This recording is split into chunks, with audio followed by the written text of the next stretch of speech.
chapter 13, verse 33. Balikan po natin ang title po mamaya. Sabi po dito sa ating verse, mga kapatid, He told them still another parable. The kingdom of heaven is like yeast that a woman took and mixed into about 6 pounds of flour until it worked all through the dough. Sabi po dito sa Tagalog, mga kapatid, nagsalaysay pa si Jesus ng ibang talinghaga. Ang kaharian ng langit ay katulad ng pampaalsa na inihalo ng isang babae sa 3 takal na harina hanggang umalsa ang buong masa ng harina. Palakpakan po natin ang salita ko ng ating Diyos na buhay. Kaya po tayo dito. Praise the Lord. Muli po, babalikan po natin ang ating title. So, ang title po natin yung mga kapatid is The Hidden Power of the Kingdom of God. Amen. Naniniwala ba tayong lahat na may kapangyarihan po ang kaharian ng Diyos? Amen. Kung alam po natin na kung paano nag-exist po ang lahat ng bagay from Genesis, from everything that God spoke and created, that shows already His power. Amen? And even before pa man po ang pag-exist po na pag-exist ng mga lahat ng mga nakikita po natin sa ating paligid, even the very existence of God, amen, that is already na nagpapakita na po ng kanyang kapangyarihan. And how much more po, mga kapatid, na kung paano po ang kaharian ng Diyos ay naririto rin po sa bawat buhay natin, naririyan sa bawat anak ng Diyos, is ibig sabihin po, nararanasan po nawa natin ang kapangyarihan ng kaharian ng Diyos. Amen? Now, from God Himself, in His kingdom, through His people, nararanasan po nawa natin ang kapangyarihan ng Diyos. Amen? Sino po nakakaranas ng kapangyarihan po ng Lord?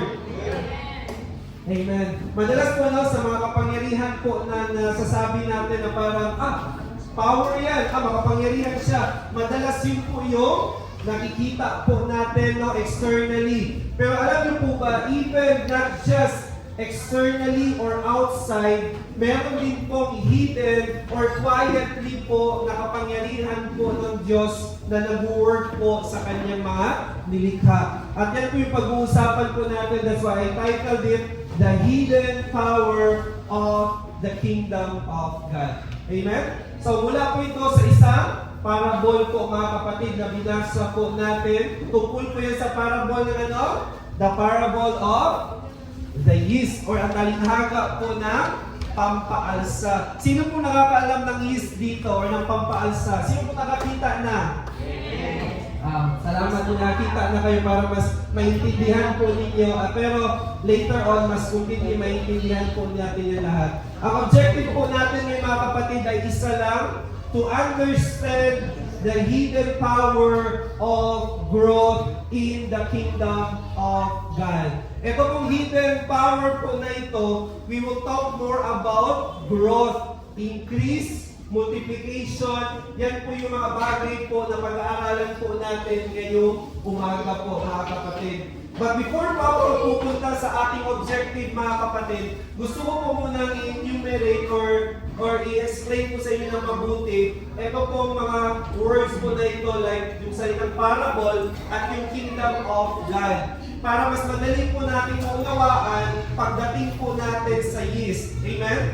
Alamin muna natin ang salitang parable, ang salitang kingdom of God, and punta po tayo mamaya sa yeast para lubusan po natin itong maunawaan. Pag sinabi pong parable, mga kapatid, Tagalog yan ay talinghaga. Kung mababasa po ninyo, or if you are reading the Word of God po, madalas po nandiyan sa Matthew, Mark, Luke, madalas po nagbabanggit po ang Panginoong Jesus ng mga parable or talinghaga. Sabi nga po daw nila, it's almost like 40 to 60% po ng mga marami pong talinghaga ni Jesus. It talks about mga finances, treasury, mga paano hawakan po ang pera.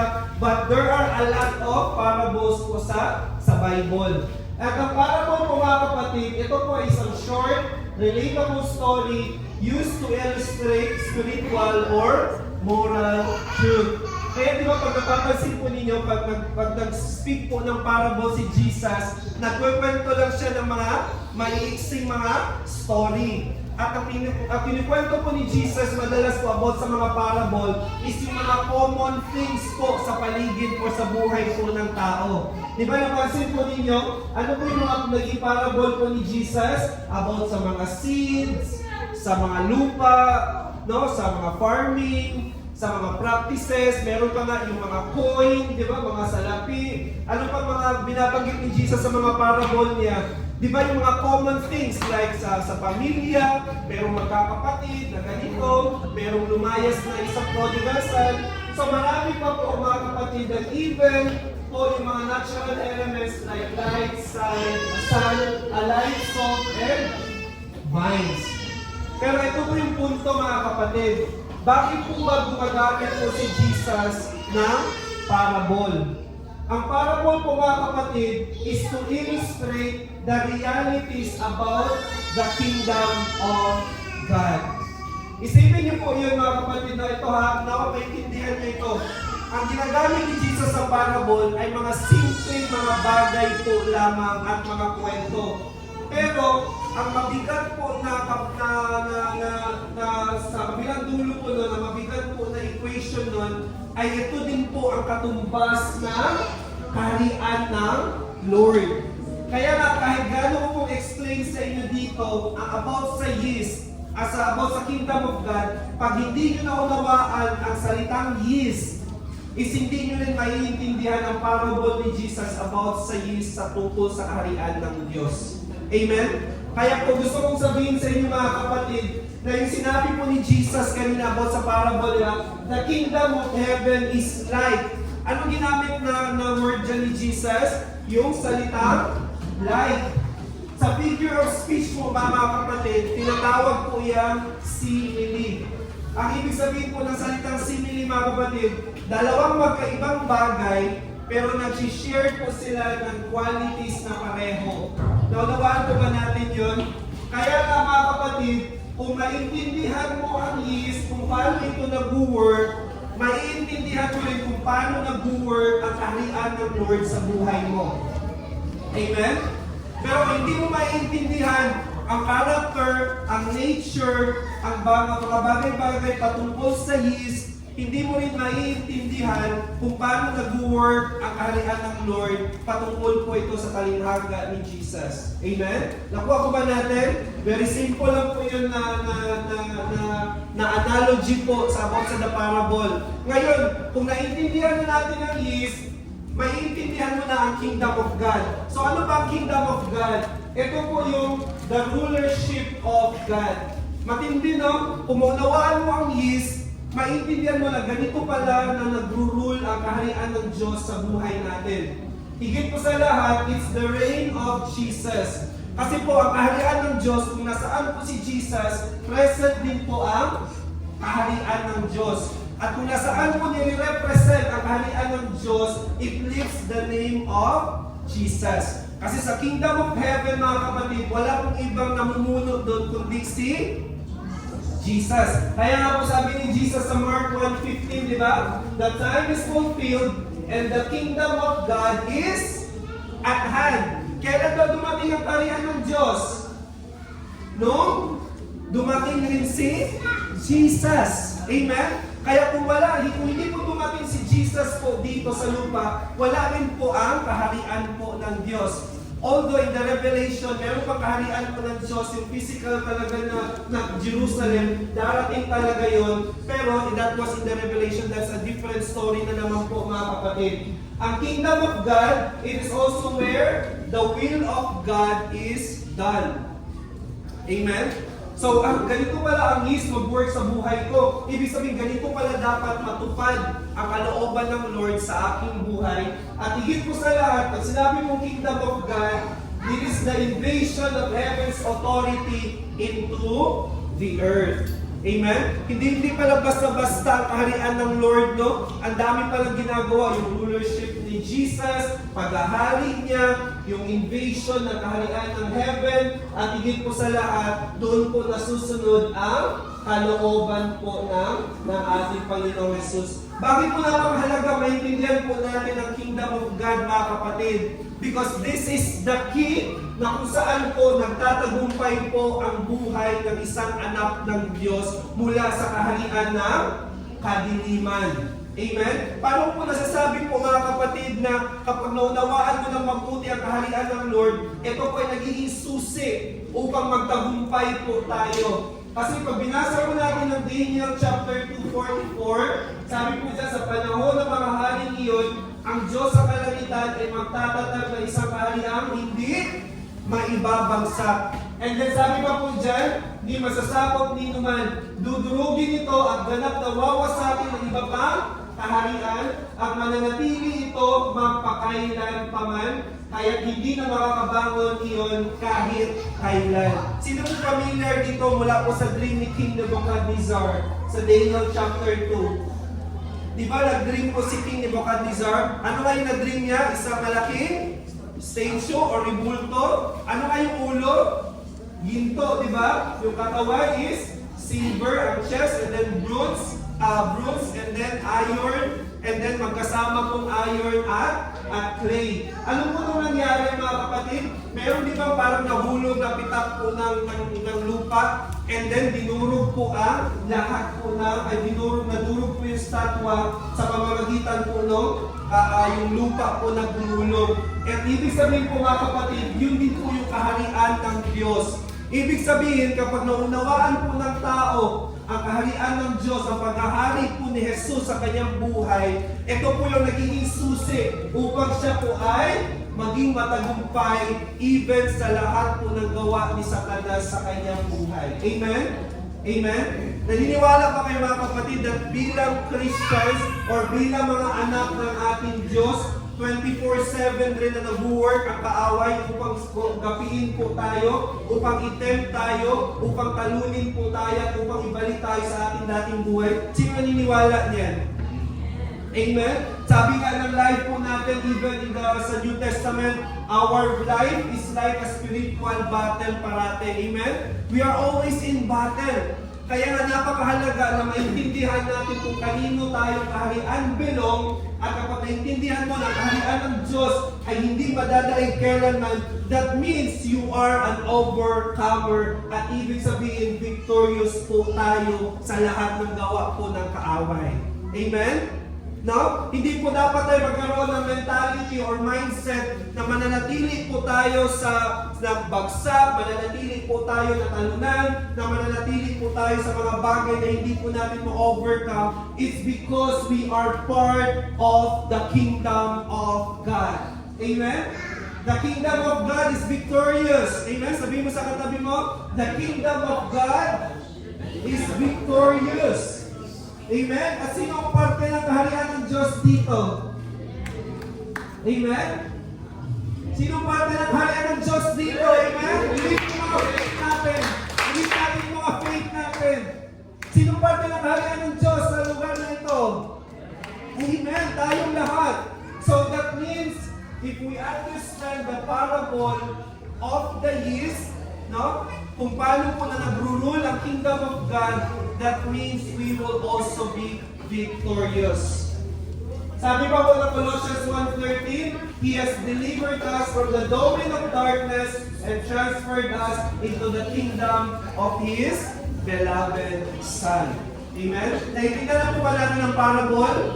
Ang parable po is just a short na mga story po na nag-show ng mga common lang na mga things sa buhay ng tao, pero nagre-represent po ng malalalim na mga spiritual and moral truth. Amen? At ang kingdom of God po, mga kapatid, yan po yung paghahari ng Diyos, yung na ating Panginoong Jesus, ang kanyang kalooban, at ang pagdating po ng authority po ng kaharian ng Diyos sa earth o sa ating mga buhay. That's why, let's go po sa ating objective po ngayong umaga. To understand the hidden power of growth in the kingdom of God. Sabi ko nga po kanina, mga kapatid, the key, ang susi po to fully understand the hidden power of growth Kasi the hidden power of growth po yung gusto po na maunawaan po natin lahat by the power of the Holy Spirit. In the kingdom of God, we need to learn completely the nature, the character, and the whole idea of His, and it was likened to the kingdom of God. Meron po akong tanong sa inyo mga kapatid, paano ba na-introduce ang yeast dito po sa mundo? No, mahalaga mo, balik tayo sa pinaka-origin talaga ng yeast para maunawaan natin ito, ang parable po ni Jesus. Ang yeast po mga kapatid, ang una po naka-discover po nito or sabihin natin accidentally na-discover is sa Egypt po. The Egyptians were first to discover the power of yeast 4,000 years BCE when they left the dough. Pag sinabi po 4,000 years BCE, sabi nga po daw nila, ang earth po daw is like 6,000 years plus pa lang daw. Kasi po, from 4,000 BCE, di ba? Sabi yung 4,000 BCE, and then after 4,000 BCE, dumating si Jesus, di ba? And then, it was 2,000 years ago, nung dumating po si Jesus, that's why 6,000 plus yung time natin ngayon is 6,000 plus years. Pero hindi naman talaga yan absolute, kasi nga maraming labasan ng mga buto ng mga Jurassic, mga milyon daw ang years ang mundo. But ang point po lamang ito mga kapatid, ang yeast po ay na-introduce way back a long time ago. Paano po yan napapatunayan po mga kapatid? Because it was said in the Word of God. Tignan po natin sabi sa Exodus 12:7, nung nagkaroon po sila ng Passover, di ba? Nung lumabas na po sila, or yung bang point na lalabas na po sila sa Egypt, ano pong sabi sa Exodus 12:17? You are to observe the festival of unleavened bread. Tingnan niyo po ito ha. Ano po sabi dito? Anong klaseng bread po daw?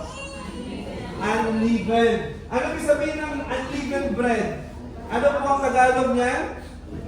Walang pampaalsa. Ang yeast po mga kapatid, yan po ay nagpapaalsa ng tinapay. Amen? So naging specific po ang Diyos. Sabi niya, you are to observe the festival with unleavened bread. So kung meron pong unleavened bread, ibig sabihin, meron na rin po leavened bread. Diba? Mamaya makikita niyo po kung paano po yan natin mapapatunayan. Since on this very day I brought your tribal divisions from the land of Egypt, you are to observe this day from generation to generation as a perpetual ordinance. Ibig sabihin po, ang yeast, it was accidentally discovered po, napakatagal na po na panahon. At paano po tayo na-discover? Merong isang babae, hindi naman siguro siya tanak, talaga nakalimutan niya lang talaga na ano po ba yung sinasabi po dito na yung do? Ano po ba ang sample po ng do? Kasi siguro nung time po na ginawa na ng tao yung go, multiply, be fruitful, and subdue the earth, merong mga naging farmers, di ba? So yung mga naging farmers, nagtanim sila ng wheat. At yung mga harvest mo sa wheat, kapag ginrind po yun, ginrind siya, yun po yung nagiging flour na po mga kapatid. At yung flour mga kapatid, pag nilagyan mo siya ng water, nagiging dough na po siya. Pero yung dough na yun, yung water at yung flour na combination, nakalimutan po yun ng babae. At ano po nangyari dahil nakalimutan? Ang nangyari, di ba napansin niyo ba, pag ang flour, nilalawang na tubig, nilagay mo, hinayaan mo, ano mangyari? Aalsa, di ba? Lalaki siya, magdodouble siya ng size niya. At yun po yung nangyari in the very long time ago thanks to the fermentation process. So ito po salitang fermentation, wala pa po yan sa mga Egyptians noong unang panahon. Basta alam lang nila na kapag pinaghalo mo ang flour at water, hinayaan mo, aalsa siya. Amen? Wala pa yung salitang fermentation. Pastor Mark, ano ba ang salitang fermentation? Ano ba process na yan? Yan po yung natural metabolic process. Ano ba yung pastor? Ang lalalim na yan. Mga science naman yan. Para mas maintindihan niyo po ang natural metabolic process, ganito po yun. Meron pong fungi or bacteria, hindi po yan nakikita ng ating physical eyes. So kapag nag-mix ka po ng flour at ng water, meron po yung mga fungi o mga bacteria na nasa taas yan. Lahat po na tayo dito may nakapatong po sa ating bacteria at mga fungi.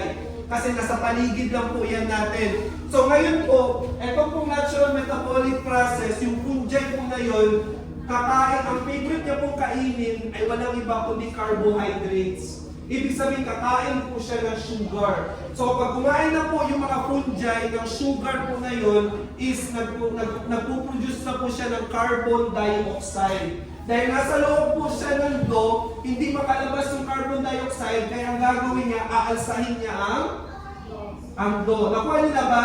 So yun po yung fermentation process. Merong fungi sa loob na kumain ng sugar ng dough, at dahil di siya makalabas dahil fix masyado yung dough, umalsa na lang siya.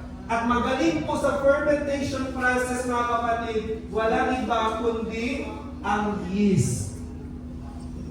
Amen? Ang yeast po, mga kapatid, ay hindi po yung nakikita niyo sa bakery na powder na yeast. Hindi po yun ang pinaka-yeast talaga noong unang panahon. Dahil ang wild yeast po, mga kapatid, ay totoong buhay at talagang isang living organism po talaga. Yung mga dry yeast, mga kapatid, na hinahalo sa mga bakery, kumbaga tulog po yan sila na yeast. Para bang pinatulog na na fungi or bacteria. Kapag sila po ay nahaluan ng tubig at nag-wet ang paligid nila, nagigising sila at pinapaalsa po nila kung ano yung meron sa paligid po nila. Lalo-lalo pag mayroong sugar at carbohydrates. Amen? Kaya ang yeast po, ito yung the best na agent sa fermentation para paalsahin po ang dough. At ang kanyang main job is kumain ng sugar, i-convert po ito to carbon dioxide. Kaya nga, dahil nag-drop siya sa dough, ina-expand niya po or nililipan niya, kaya nagkakaroon po ng soft, fluffy po na bread, di ba? Ang mga leavened bread po, ang mga unleavened bread, mga kapatid, anong natural po na physical attribute ng unleavened bread? Matigas, di ba? Pero yung leavened bread po is pinapalambot po na buhay na organism po na yeast. Kaya tuloy-tuloy pa tayo sa history para maunawaan po natin the parable po ni Jesus. Ngayon, ang ginawa po ng mga Egyptians, pag meron po silang ginawa the other day po na dough na umalsa, kukuha lang po sila ng maliit, ihahalo po nila sa flour at ng tubig, at paalsahin na naman po ng yeast galing po dito sa old, yung bagong flour. Kaya po napansin ba ninyo in the Old Testament or sa mga palabas ng unang panahon, mga gladiator, mga Roman, di ba, ang binibigay sa kanila ng mga tinapay ang dami? Di ba? Kasi pag may gera, di ba, binibigyan sila ng mga pita, mga ganon.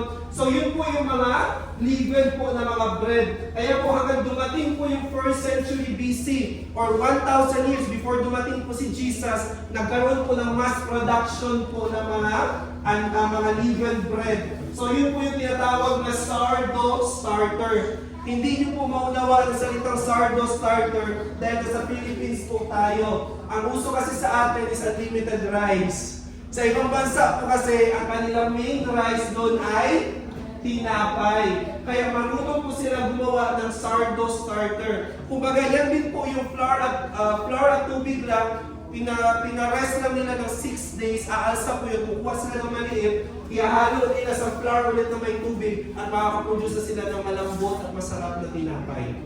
Amen? Nakuha ba yun natin, mga kapatid? Hanggang sa dumating po ang 1700 to 1800s, malapit na sa time natin sa 2nd century, 2,000 years, nagkaroon na po ng tinatawag na microscope. And then they found the tiny, eto na, nakita na ngayon nila na doon sa tinapay po na umalsa, meron pong tiny organism po doon, at walang iba kundi ang pinangalanan na po nila is, sino na Louis Pasteur? Siya po ang nakadiscover po sa yeast as a living organism. Amen? Naunapa po ba natin yung mga kapatid? Ibig sabihin, eto na. Ibig sabihin po, if sinabi po, the kingdom of God is like yeast, ibig sabihin po mga kapatid, eto, before ako pumunta pala doon, meron kasing technology po na ginagawa na sa panahon po natin ngayon. Alam niyo po ba kasi, ang tao ngayon, di ba, kaya na ng isip, separate yung mga organism. sa mga bagay-bagay, mga DNA nga, di ba? Pinaghalo-halo ng mga ganyan. Dahil po sa grabing technology, alam niyo po ba, ang 1 gramo po ng yeast, yung live organism, kunyari, meron 1 gramo, pinch, ito, ilagay ko dito, nilagyan ko ng maraming sugar. Alam niyo po ba, 1 araw lang, magkakaroon ka na po ng 1 kilong yeast.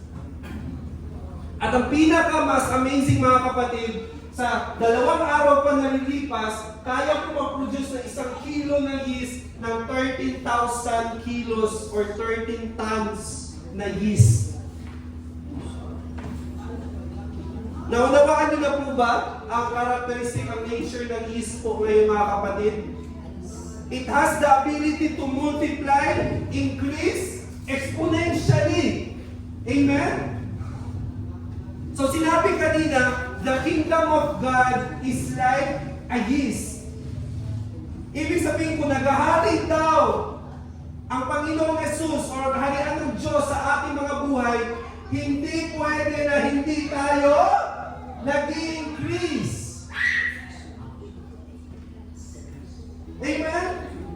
Kasi madali lang masyadong unawa ng parable ni Jesus. Pag-aralan mo lang ang kabuuan ng yeast, at makikita mo na, yeast pala Lord, it's like a yeast pala kaharian mo. So kapag naghari ka sa buhay ko Lord, ibig sabihin kapag dumating yung rulership mo, pag dumating yung yung will mo sa buhay ko, kapag nag-invade yung authority ng langit sa buhay ko, ibig sabihin Lord, nag-expect ako na mag-multiply ako, mag-increase ako, at mag-enlarge ako.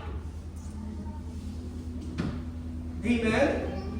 Kaya sabihin mo sa katabi mo, you are designed by God to multiply.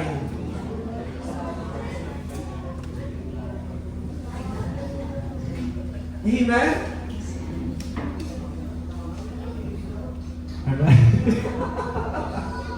Hindi po pwede na, alam mo yun, hindi po pwede na 5 years, 10 years na tayo Christian, ganun pa rin tayo from the very beginning. Amen? Ibig sabihin po dapat mga kapatid, sa lahat po ng area po natin is nagmumultiply po tayo exponentially. Amen? Kasi kung simile ang ginamit na figure of speech, the kingdom of God is like yeast. Kung ang yeast ay ganito ang nature niya, dapat ganito rin po ang nangyayari sa buhay ng isang tao pinaghaharian ng kingdom of God. Tapos po mga nakakaintindi ng the parable of the yeast, mga kapatid. Praise the Lord. Kaya nga dalawang bagay po gusto kong iiwan po sa inyo mga kapatid about po sa the hidden power of growth of the kingdom of God. Number 1 po mga kapatid, to grow exponentially even from a small amount. Amen. Di ba nakita nyo kanina? Ilang ano yun? Yung nag-produce na 1 kilong yeast? Saan na nagmula yun? Sa 1 gramo. Gano'ng karami ang 1 gramo ng balas or ng asin na iodized salt? Gano'ng karami 1 gramo?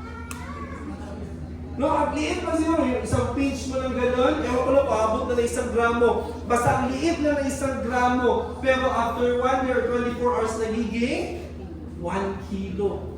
Another 2 days, nagiging 13 tons. Amen? So, to grow exponentially, even from a small amount. Tignan po natin yung mga small amount things or mga story po sa Bible na kung saan makikita natin that if God's kingdom will reign, mag-rule, ibig sabihin nagmamanifest din po ito sa bawat buhay po natin. Ito po yung story of Elijah and the widow of Zarephath sa 1 Kings 17:8-16. Ano po mga kwento dito mga kapatid?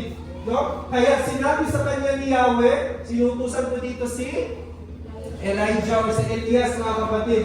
Umalis ka dito, pumunta ka sa Zarephath, sa lupain ng Sidon, may inutusan ako isang byuda na magpapakain sa iyo roon. Sino mga byuda dito? May mga byuda ba?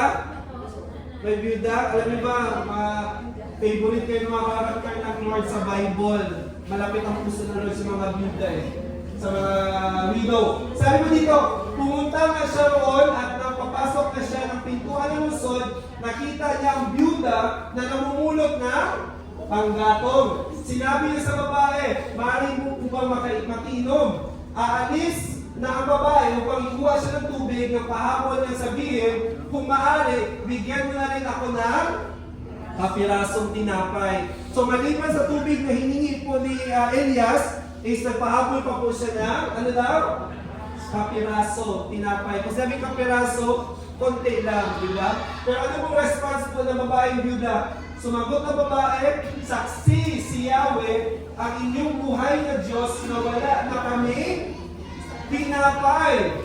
Mayroon pa kami kaunting harina at ilang patak na langis, namumulot nga ako ng panggatong upang lutuin iyon at makain man lamang kami ng anak ko bago kami mamatay. Tingnan po yung degree ng statement po ng babaeng byuda po na ito. Anong sabi niya after niya makakain daw? Mamamatay na sila. Ano ibig sabihin mga kapatid? Huli na talaga yun. Amen? Yung pag isusubo niya na lang, ano pang gagawin niya? Ibibigay niya pa sa lingkod ng Diyos. Amen? Yung kakampir, yung kakarambot, yung maliit na lang, yung konti na lang na para sa Kanya. Anong gagawin niya? Ibibigay pa niya. Amen? Sino marami ngayon dito?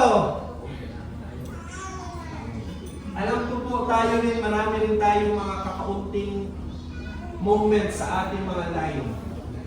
Amen? Pero ano po naging response po ng babae? Ngayon, sumagot pa muna dito si Elias, mga kapatid. Sinabi sa kanya ni Elias, huwag kang mag-alala, pumunta ka na at gawin mo ang iyong sinabi, ngunit ipagluto mo muna ako ng isang maliit na tinapay at pagkatapos magluto ka ng para sa inyo. Sapagkat ganito ang sabi ni Yahweh, Diyos ng Israel, hindi niyo mauubos ang harina sa lalagyan at hindi rin matutuyo ang langis sa tapayan hanggang hindi sumasapit ang 3 araw na papatakin na ni Yahweh ang ulan. Amen? Sino po gusto ng ganito? Sino gusto ng ganitong promise ng Lord? O na kaya gawin ng Lord? Sino gusto niyan? Amen? Alam niyo po ba, hindi po ito imposible na ang Old Testament po na ito na story ay mangyari rin po sa time natin is because of the parable of the yeast. Amen? Isipin niyo mula sa maliit, kayang paramihin. Ganun din po dito sa kwento po na ito. Kaya ano nangyari? Ginawa nga ng babae ang utos ni Elias at hindi naubos ang pagkain ni Elias at ng mag-ina sa loob ng maraming araw. Hindi na naubos ang harina sa lalagyan at hindi rin natuyo ang langis sa sisidlan tulad ng sinabi ni Yahweh sa pamamagitan ni Elias. Amen? Paghawakan po natin ang salita po ng Diyos sa verses po na ito ng 1 Kings 17:8-16. Kasi mga kapatid, God can take what little we have and expand it beyond our imagination. Yes. Maniwala po kayo mga kapatid, magkaroon po tayo ng pag-increase ng ating mga faith sa lugar po na ito, na kaano man mga maliliit po na bagay na meron po tayo mga kapatid, kaya po yung i-multiply ng Lord. Amen? Sino yung may maliit pa na talent dito?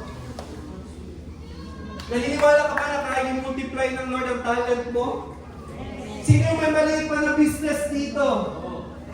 Naniniwala ka ba na kaya i-multiply ng Lord yung maliit mo na business? Amen? Sino yung may mababa pa na position dito sa kanyang trabaho? Naniniwala ka ba na kaya i-promote ng Lord? Amen? Sino dito yung may maliit pa na pamilya? Gusto niya dumami sila? Huwag na muna, Pastor. Parang hirap mo dumami. Amen? Pero maniwala ka kapatid, lahat ng bagay sa buhay natin, maliit man yan sa paningin mo, no? Limited man yan sa kakayanan mo. Pero kapag, ano mangyari? Kapag ibinigay mo sa Diyos, kayang-kaya paramihin at padamihin po yan ng Diyos. Amen? Palapakan po natin ang ating Diyos sa buhay. Kaya mga kapatid, God doesn't ask for what you don't have. He asks for what you're willing to give. Amen? Kasi ang willingness po mga kapatid is an act of faith. Hindi po tayo pinipilit po ng Diyos. Amen? Kasi itong babae na ito, pwede naman siya tumanggi eh. Di ba? Kahit sinabi pa ni Elias sa mga ganung mga bagay, pwede naman siya tumanggi. Pero bakit siya nagkaroon ng grabing breakthrough sa buhay niya? It's because of the willingness sa buhay niya. Amen? Kahit sa dulo na parang ikamamatay na niya after nito, pero shinare niya pa rin yun kay Prophet Elijah. Kaya ano kung nangyari, dumating ang breakthrough sa buhay niya. Kapatid, hindi naman tayo sabihin ng Lord na, magbumuo ka muna ng ganito, tapos ibigay mo sa akin, maging ganyan ka muna before ka pumunta sa akin. Kung sino man tayo, just as we are. Amen? Kung ano mang meron tayo, ibigay mo sa Lord. Ano mangyayari? I-multiply po yan ang Lord. Amen? Handa na ba kayo magbigay sa Lord? Hindi po ito magpera ng mga kapatid ha. Kasi marami pong klase ng pagbibigay po sa Lord. Tignan po natin ang Word of God when it comes po sa pagbibigay mga kapatid. Sa the nature of the King. Kasi po, di ba the kingdom of God, sino nga nag-rule?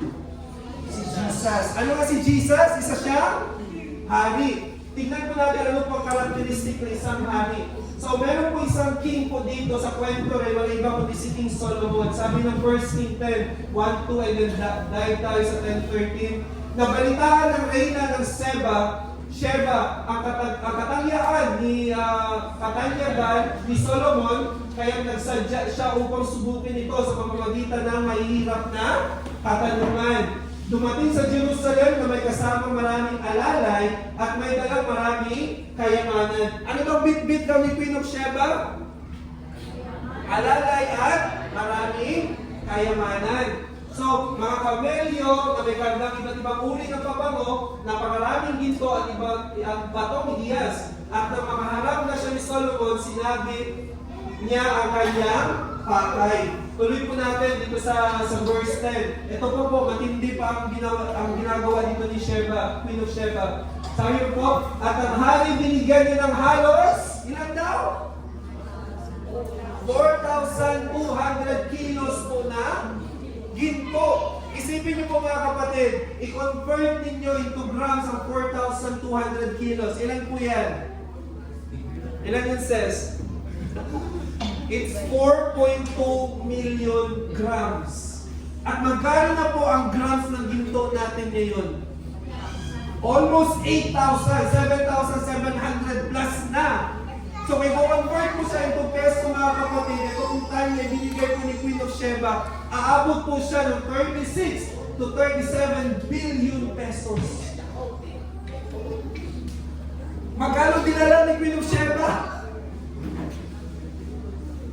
Limpak-limpak na kayamanan. Amen? 36 to 37 billion. Sabi mo dito, at napakaraming pabango at batong hiyas. Kaya naman hindi natumbasan sa dami ng pabango, iyon nabigay ng reyna ng Sheba kay Haring Solomon.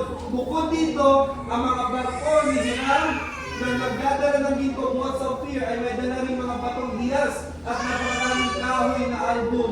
Ito ang kahoy na ginamit sa mga upuan sa templo at sa palasyo ng hari at sa mga lira at alpa na mga manunugtog. Wala na muling dumating o nakita pang kahoy tulad nito mula noon hanggang ngayon. Para kanino daw lahat ng mga pabango, ng mga gold na dala po ng Queen of Sheba? Para kanino?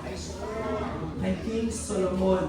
Pero alam niyo po ba ito mga kapatid, ang point ko ngayon, meron pong ugali ang mga hari, mga kings noon mga kapatid, na hindi po yan sila magpapatalo. Amen? Kasi kung meron pong, meron po kasi yung story na yan, mga culture po in the Middle East, kapag merong king na nagbigay sa iyo ng gifts at hindi mo kayang lagpasan yun, that means the king is more powerful than the other king. Amen? Kasi noon po mga kapatid, nasusukat ang kapangyarihan ng hari o ng isang kaharian sa dami ng kayamanan, sa lakas po ng kanyang army, at sigisa sa lawak po ng kanyang nasasakupan. Pero alam niyo po ba, itong matindi sa kay King Solomon, sabi po din sa verse 13, ibinigay naman ni Haring Solomon sa reyna ng Sheba ang bawat magustuhan nito. Matindi. Anong sinabi ni Solomon? O ito, blank check para sa'yo. Lahat ng gusto mo, sabihin mo. Di ba? Sabi ko, ang lahat ng hinihingi. So, ibig sabihin, kung that point, gusto mong humingi ng Queen of Sheba na masigit pa sa binigay niya, ibibigay ni Solomon. Kasi hindi mo nababali ang salita ko ng hari noong unang panahon. Amen? Ibig sabihin nito mga kapatid, sabi ko dyan, bukod pa sa kanyang pusa, ipinagkaloob sa reyna. Pagkatapos ito umuwi ng reyna, pati ang kanyang mga alalay sa lupain ng Sheba. Ano ibig sabihin mga kapatid? Hindi po nagpadaig si King Solomon sa Queen of Sheba. Amen? That means mga kapatid, kung ano man yung ibinigay, kaya ito tingnan po natin, a little in your hands stays little, but a little in God's hands become more than enough. Amen? Kasi tandaan niyo mga kapatid, ang hari na pinagsisilbihan po natin sa kaharian ng Diyos ay hindi po always magpapatalo sa mga offerings po natin. Amen? Kaya nga grabe itinuturo sa Bible ang principle ng sowing and reaping. Amen? Kasi kung ano yung sino mo, yun ninyo, aanihin mo kapatid. That's why if you give something to God, He will also give you more than. Amen? Yung mga little enough po sa buhay po natin, pag ibinigay po natin yan sa Lord, it will be more than enough para po sa atin. Amen? Because He is the God of more than enough. Amen? That is the parable of the yeast sa kaharian po ng Diyos. Kaya nga sabi po ng Proverbs 11:24, tignan niyo po ito. Ang tao mapagbigay, ano nangyayari sa tao mapagbigay? Lalong yumayaman. No, akala natin pag nagbibigay tayo, nawawalan tayo. Pero hindi mo alam kapag nagbibigay ka, mas lalo kang pagyayamanin ng Lord kasi sana yung binigay mo. Nasa Diyos na. Amen? At ang kaharian ng Lord ay katulad ng yeast. Yung maliit na ibinigay mo sa Diyos is kaya niyang paramihin. Amen? Sino na yung excited ng overflow sa buhay niya? Amen? Sino excited ng overflow? Oh, praise God. Ano ba kung sabi niya? Kaya sa Malakay 3:10, sabi ko, bring the entire tithe, yung 10% daw natin, into the storehouse that there may be food in my house. So put me to test in this right now, says the Lord of the heavenly armies, and see if I will throw open the windows. Amen? Nagbigay ka lang ng 10% sa Lord, natira pa sa iyo ang 90%, pero ano ipinalit ng Lord sa 10% sa buhay mo? Ano ipinalit ng Lord? Won't throw open the windows of heaven. Balikan niyo po ang Bible mga kapatid. The first time na nabasa ko po na binuksan ng Lord ang windows of heaven, binaha ang buong mundo sa time ni Noah. Ibig sabihin, pag nabubuksan ang windows of heaven, talagang overflow. Wala ka talagang pagpaglagyan. Kaya po pangako ng Lord, if we give our tithes to the Lord, He will throw open the windows of heaven. Amen? So ang susi pala sa breakthrough, financially, sa pamilya mo, sa trabaho mo, anong promotion hinihingi mo sa Lord? No, magbigay tayo and be faithful and generous sa pagbibigay natin sa Lord. Amen? Yung generosity po yan, hindi po ibig sa pag-generous sa isang bagay, million po yung generosity mo. Kasi iba-iba po tayo standard na pumibig. Meron pong mayaman dito, meron tama-tama lang, at meron din talagang hirap ngayon sa buhay. Yung generosity po natin is yung kahit maliit man yan, pero ibinigay mo ng buong puso mo sa Lord, kayang-kayang paramihin niya ng Lord sa buhay. Praise the Lord. Pero ang pinakahigit po sa pinaka-the best na pagbibigay sa Lord, mga kapatid, alam niyo po ba? Yung katabi mo mismo. Tingnan mo yung katabi mo. Yung buhay mo, ang pinaka-the best na pagbibigay sa Lord. Sabihin mo sa katabi mo, your life is the greatest offering in the kingdom of God. Amen? Ibig sabihin, mga kapatid, sabi nga sa Romans 12:1, kaya nga, sabi ni Paul, mga kapatid, alang-alang sa masaganang habag ng Diyos sa atin, Ako'y nakikiusap sa inyo na ialay ninyo ang iyong sarili bilang isang handog na buhay. Amen? Hindi po gusto ng Lord na ang buhay natin ay maging handog na patay. Amen? Yung pag wala ka ng hininga, doon ka ba iahandog sa Lord? Hindi. Sabi dito, buhay. Ibig sabihin, hanggat may hininga ka pa, yung buhay mo ihandog mo yan sa Lord. Amen? At ano pa po sabi dito? Banal, kalugod-lugod sa Diyos, ikaw karapat-dapat na pagsamba ninyo sa Diyos. Kaya na ang isang tao, eto na, mga kapatid, let's go deeper. Kapag ang isang tao na naghandog ng kanyang, ng kanyang buhay sa Diyos, no? Na buhay ha, kaya niya pong isagawa ang Matthew 28:19. Ano po meron dito? Kaya umayo kayo at gawin ninyong alagad ang mga tao sa lahat ng mga bansa. Tanungin ko po kayo mga kapatid, sino po ang audience ni Jesus sa Matthew 28:19? Sino ang audience niya? Ilang sila? 12? 11 lang. Di ba kasi namatay na si Judas? Ito na po yung resurrection po ni Jesus. 11 lang sila nakausap ni Jesus that time, or meron mga historia, sabi niya, meron din nakapaligid. Pero kung sabihin man natin, umabot man sila ng 120 or 100 plus yung nasa upper room, pero isipin nyo, umayo kaya gawin yung alagad po ang lahat ng mga tao sa lahat ng bansa. Ibig sabihin, dapat silang dumami ng mga disipulo ni Jesus. Amen? And this comes po the parable of the yeast sa buhay po natin. Amen? Kapag ibinigay mo ang buhay mo sa Diyos bilang isang handog na buhay, kapag nag-work ang rulership ng Diyos, kapag naghari si Jesus, kapag dumating ang authority ng langit sa buhay mo, nag-multiply ka, kapatid.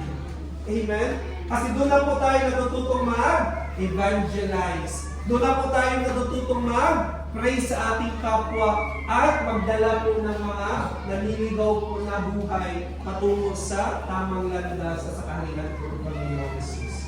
Amen? Excited ka na ba na dumami ka? Amen? Ako, gusto ko dumami si Ate Gina dito sa church na ito. Amen? Kasi hindi pa niyo makikita, di ba? Alam mo, pagtapos ng kainan, dito na si Ate Gina ba nahugas? Isipin niyo, kung marami na Ate Gina dito, ba't hindi? Di ba? Marami maghuhugas, marami magluto. Alam niyo, pumunta po ako sa Arayat, nag-mission po ako doon. Ang pinakamaraming worker doon, mga nanay. Kaya alam niyo, habang nandun ako, hindi problema pagkain, hindi problema hugasan, hindi problema paglilinis ng church. Napakaayos po ng LP na Arayat. Anong bakit? Kasi present parati ang mga nanay. Minsan nga po, pag Bible study kami, ang present na nanay is masama, 4, 5, gulat ka. So kung dadami tayo dito, no, hindi lamang sa paghuhugas ko na meron talagang mabuting puso si Ate Gina, di ba? Sa marami pang bagay patungkol sa Lord. Eh paano kung dumami siya dito? Bawat isa sa atin dumami. Amen? Maraming dadaming mga real property agents dito. Di ba? Maraming dadaming CPA sa lugar na ito. Maraming dadaming sino pa katulad mo. Ibig sabihin talagang mabibless ang church na ito. Amen? No, sabi mo sa katabi mo ulit, excited na ako na dumami ka.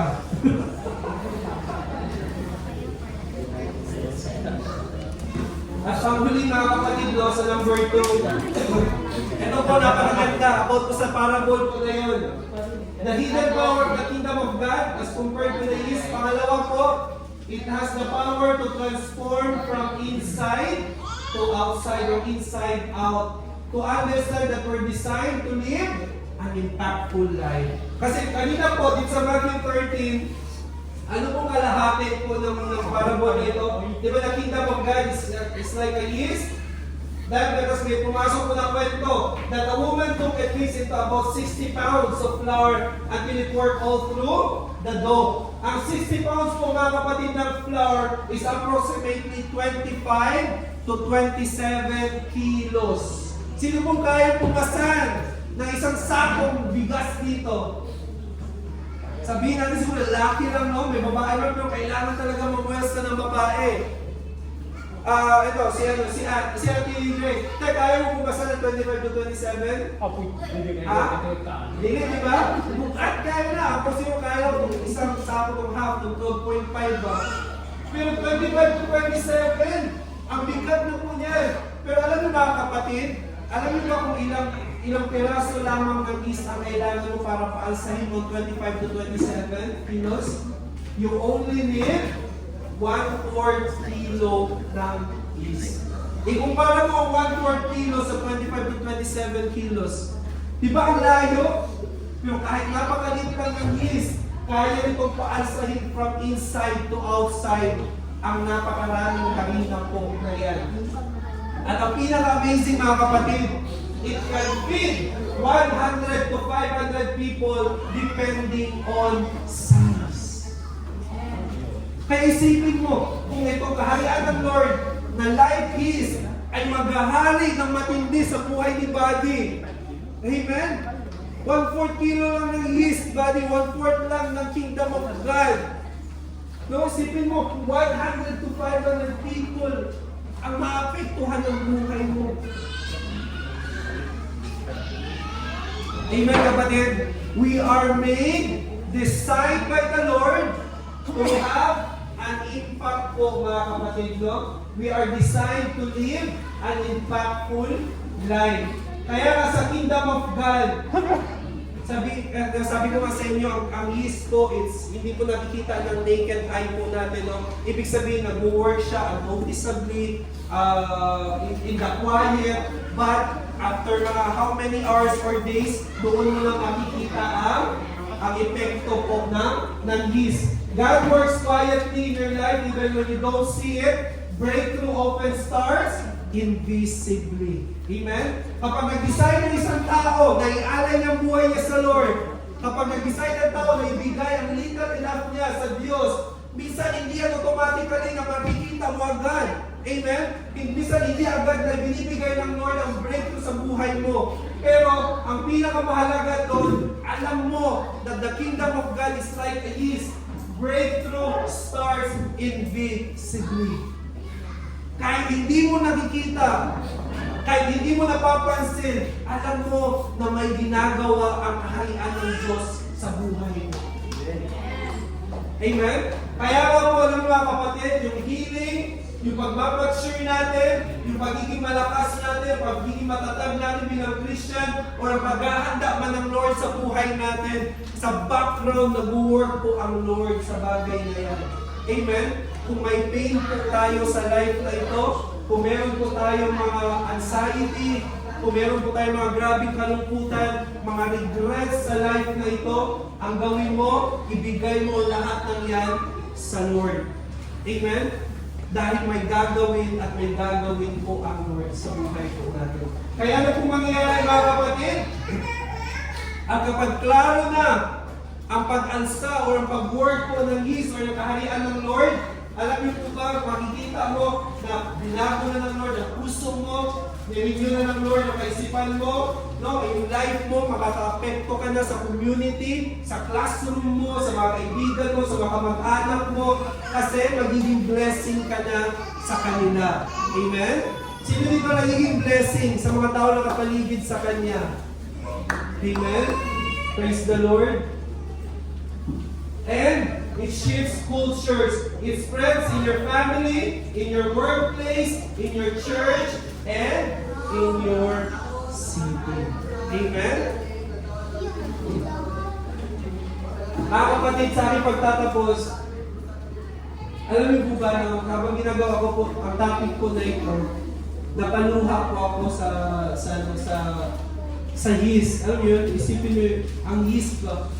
Hindi mo makita ang liit-liit na living organism. Pero pinaiyak po talaga ang kapatid.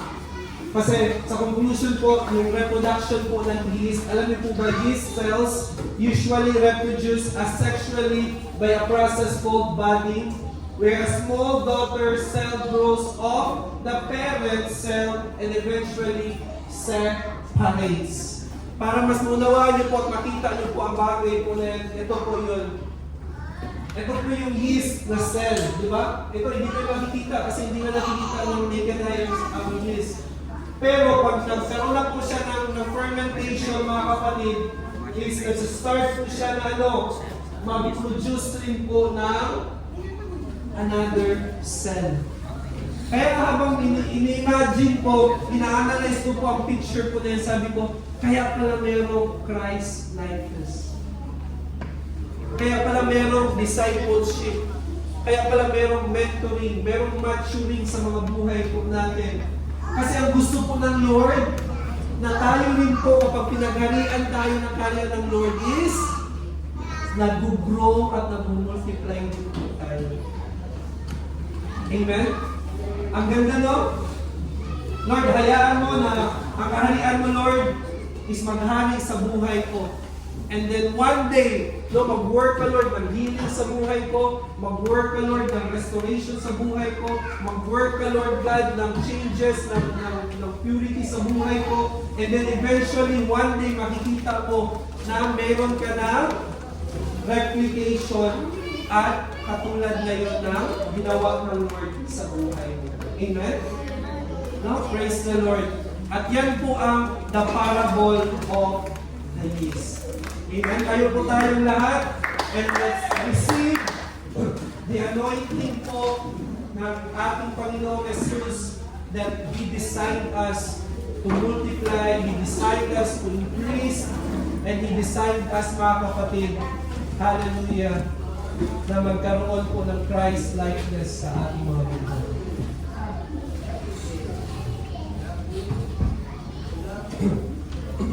Praise the Lord.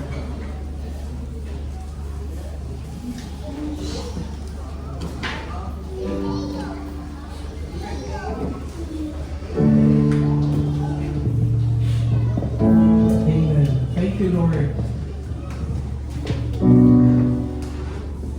Let's continue po na mag-dwell sa presence po ng ating Panginoong Jesus. Truly, His kingdom reigns in this place. And the kingdom of God has a hidden power. Even though it works quietly, even though it works na hindi man natin na-notice, but the truth is, and this is what our faith says, the present, ang kaharian ng Lord, at ang kanyang presensya po sa ating mga buhay. Kaya naman, mga kapatid, before po tayo umabot, kung meron